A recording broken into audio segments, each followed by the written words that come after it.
La justice transitionnelle, c'est un concept.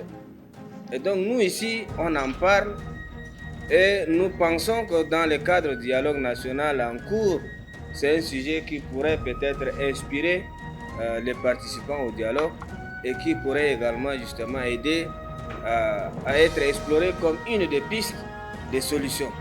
Parce que par le passé, nous avons eu à faire des accords politiques, mais nous n'avons jamais organisé la justice transitionnelle au Tchad. Et donc, on a un passé douloureux. Et si on veut guérir ce passé, il faut qu'on passe par cette phase-là qui va nous permettre de dire la vérité et partir sur de nouvelles bases. S'agissant de la participation de la jeunesse, je ne sais pas qui dit jeunesse, mais tous ceux qui sont à Doha sont des jeunes politico-militaires. C'est un pré-dialogue entre les politico-militaires. Et vous avez vu les représentants, je ne sais pas, de certains groupes armés qui sont des jeunes, peut-être certains même, un que j'ai vu, un porte-parole, qui pourrait être même dans la trentaine. Donc, il y a des jeunes. Maintenant, est-ce qu'on a besoin de ces genres de participation? Non. Quand on dit participation de la jeunesse, il faut que la jeunesse elle-même soit une jeunesse productive des idées. Donc, nous, il faut qu'on arrive à sortir de ces discours-là pour dire que la jeunesse n'est pas impliquée. La jeunesse doit mériter sa place. La jeunesse doit travailler pour mériter le respect. Donc, la jeunesse doit travailler énormément, produire des idées, produire de la richesse pour qu'elle s'affirme.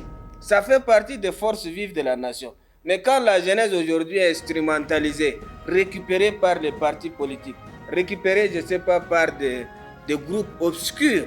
Imaginez aujourd'hui quand on veut organiser des manifestations publiques, on met des bus à la disposition des jeunes. Et ces mêmes jeunes-là, contre un 2000 francs ou 1000 francs, on les utilise, on les récupère pour venir animer une séance politique. Il faut que la jeunesse sorte de ces prismes-là. Il faut que vous sortez de ces carcans. Et donc, il ne faut jamais être une jeunesse qui se plaint, mais c'est une jeunesse qui agit, une jeunesse qui propose des idées.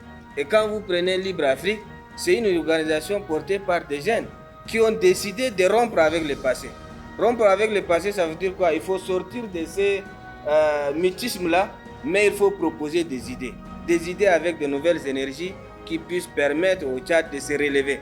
Parce que quand un pays sort de crise ou quand un pays est en crise comme le nôtre, on a besoin de relèvement. Et le relèvement, c'est un long processus et on ne peut pas relever un pays sans passer par la justice. Que ce soit une justice classique ou une justice transitionnelle.